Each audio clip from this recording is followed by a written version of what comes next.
তৃণমূলের 3 বারের বিধায়ক মমতা বন্দ্যোপাধ্যায়ের মন্ত্রিসভায় হেভিওয়েট মন্ত্রী ছিলেন। একাধিক দফতর সামলাতেন, নিয়মিত সাংবাদিক বৈঠক করে বিজেপিকে তুলোধনা করতেন। তৃণমূলের এই ডামাডোলের মরশুমে শ্যামপুকুরের শশী পাঁজা এখন কোথায়, কোন শিবিরে? শিবির পাল্টেছেন না কালীঘাটেই আছেন? এইগুলো এখন লাখ টাকার প্রশ্ন। সোমবারের পর মঙ্গলবারও শশী পাঁজার প্রতিক্রিয়ার জন্য তার 250 চিত্তরঞ্জন অ্যাভিনিউয়ের এই বাড়ি অফিসে পৌঁছয় এবিপি আনন্দ।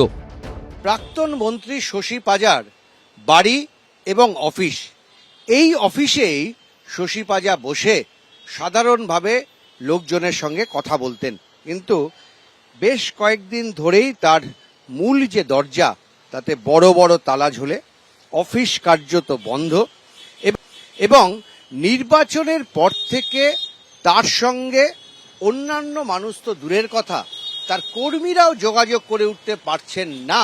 এমনকি তার মেয়ে যিনি কাউন্সিলর, তারও কিন্তু এখনো পর্যন্ত সাধারণ মানুষজন কোনো দেখা পাননি। 30 ডেজ আগে দেখা হয়েছে, ভোটের পর দেখা হয় না। সোমবারও শশী পাঁজার গিরিশ পার্কের এই বাড়ি, পার্টি অফিস, কোথাও তার দেখা মেলেনি।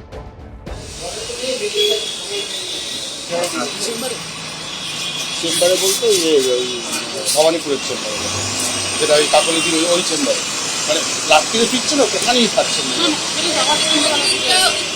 গিরিশ পার্ক মোড়ের কাছে সেন্ট্রাল অ্যাভিনিউর ওপর শশী পাঁজার বাড়ি, এবং এখানে তার যে মূল অফিস তার একতলায় রয়েছে, দোতলা আরও একটি অফিস রয়েছে এবং তার উপরে তার বাড়ি, সেখানে তিনি থাকেন।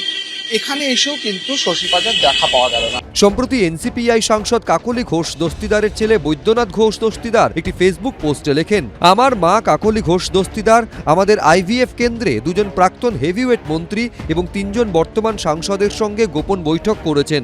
আমি তাদের নাম প্রকাশ করতে পারছি না, তবে আমি নিশ্চিত যে যথাসময়ে সংবাদ মাধ্যমকে এ বিষয়ে জানানো হবে। জল্পনা বাড়ান খোদ কাকলি ঘোষ দস্তিদারও।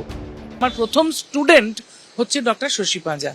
সেই থেকে সে এখন অবধি, আজ অবধি ঘোষ দস্তার ইনস্টিটিউট অফ ফার্টিলিটি রিসার্চে এই যে পার্টিকুলার আল্ট্রাসাউন্ডটা, এখনো সে সেই কাজটা করে, সেজন্য সে প্রতিদিন সেখানে আসে। মঙ্গলবার ভবানীপুরের সেই Ghosh Dastidar institute for fertility রিসার্চে পৌঁছয় এবিপি আনন্দ। ভবানীপুরে এই ক্লিনিকে মাঝে মধ্যেই আসেন ডক্টর শশী পাঁজা, কিন্তু এদিন এসে তার খোঁজ পাওয়া গেল না। আজকে কি উনি এসেছিলেন? হ্যাঁ, আজকের এসেছিলেন। কতক্ষণ উনি থাকেন?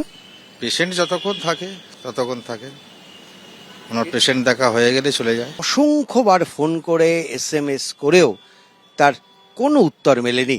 আবার কখন আসবেন, আদৌ কি আগামীকাল তিনি আসবেন, এখানে কি তার দেখা পাওয়া যাবে, এর কোনো উত্তরই কিন্তু পাওয়া যায়নি।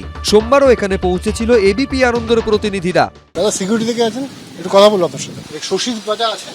না, বেরিয়ে গেছে। ম্যাডাম বেরিয়ে গেছে? কখন এসেছিল? ম্যাডাম 12:30। 12:30। উনি কি রোজ আসছেন? পেশেন্ট যখন থাকে তখন। শশী পাঁজার নীরবতায় জল্পনা বাড়ছে। ডক্টর শশী পাঁজা তিনি প্রাক্তন মন্ত্রী। নির্বাচনের পর তিনি তার ছোট কন্যার কাছে তিনি বাইরে গেছিলেন, ফেরার পর তিনি কলকাতায় আছেন। সর্বশেষ আমি যেটুকু জানি, আমার সঙ্গে যা কথা হয়েছিল, তিনি তো তৃণমূলেরই। আমি তারপর নতুন করে ওনার কোনো অবস্থান বদলের কোনো খবর পাইনি। ক্যালেন্ডারে আষাঢ় পেরিয়ে শ্রাবণ, থেকে থেকেই আকাশের মুখ ভার, চাঁদের দেখা নেই। ভোটে ভরাডুবির পর কালীঘাট তৃণমূলের ভাগ্যাকাশেও হতাশার মেঘ। শ্যামপুকুরের শশী পাঁজা দেখা দেবেন কবে? উজ্জ্বল মুখোপাধ্যায়, অনির্বাণ বিশ্বাস, অরিত্রিক ভট্টাচার্য, এবিপি আনন্দ। এবিপি আনন্দ, এগিয়ে থাকে, এগিয়ে রাখে।